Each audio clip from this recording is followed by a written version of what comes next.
దేవునికి స్తోత్రం, వందనాలు. సామెతలు 28వ అధ్యాయం. ఎవడునూ తరమకుండానే దుష్టుడు పారిపోవును, నీతిమంతులు సింహము వలె ధైర్యముగా నుందురు. దేశస్థుల దోషము వలన దాని అధికారులు అనేకులగుదురు. బుద్ధి జ్ఞానములు గలవారి చేత దాని అధికారము స్థిరపరచబడును. బీదలను బాధించు దరిద్రుడు ఆహార వస్తువులను ఉండనీయక కొట్టుకొని పోవు వానతో సమానుడు. ధర్మశాస్త్రమును త్రోసివేయువారు దుష్టులను పొగుడుచుందురు. ధర్మశాస్త్రం అనుసరించువారు వారితో పోరాడుదురు. దుష్టులు న్యాయమెట్టిదైనది గ్రహింపరు. యెహోవాను ఆశ్రయించువారు సమస్తమును గ్రహించుదురు. వంచకుడై ధనము సంపాదించిన వానికంటే యథార్థముగా ప్రవర్తించు దరిద్రుడు వాసి. ఉపదేశము నంగీకరించు కుమారుడు బుద్ధిగలవాడు.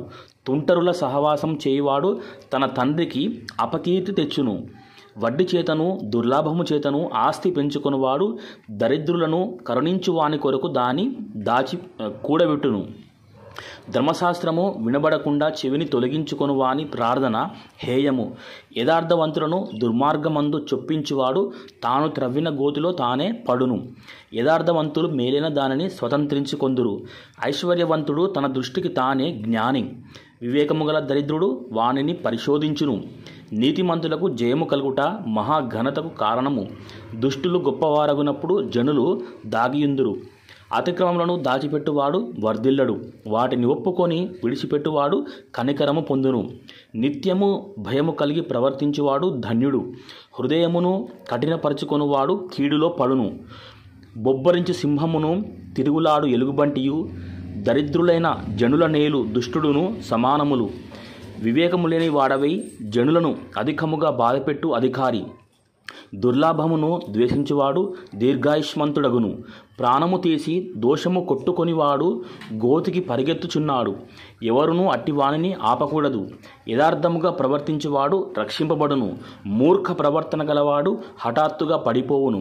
తన పొలము సేద్యము చేసుకొను వానికి కడుపు నిండా అన్నము దొరుకును.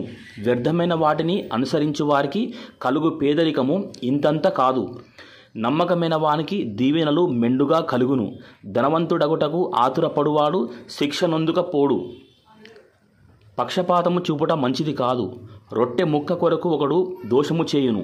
చెడు దృష్టి గలవాడు ఆస్తి సంపాదింప ఆతురపడును.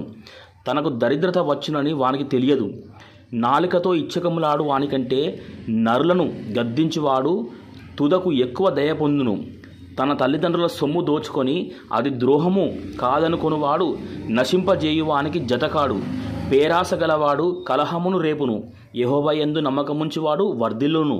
తన మనస్సును నమ్ముకొనువాడు బుద్ధిహీనుడు. జ్ఞానముగా ప్రవర్తించువాడు తప్పించుకొనును. బీదలకిచ్చువానికి లేమి కలగదు. కన్నులు మూసుకొని వానికి బహుశాపములు కలుగును. దుష్టులు గొప్పవారగునప్పుడు జనులు దాగుకొందురు. వారు నశించినప్పుడు నీతిమంతులు ఎక్కువగుదురు. Amen. Praise the lord. Hallelujah. అందరికీ వందనాలు, శుభాశీస్సులు.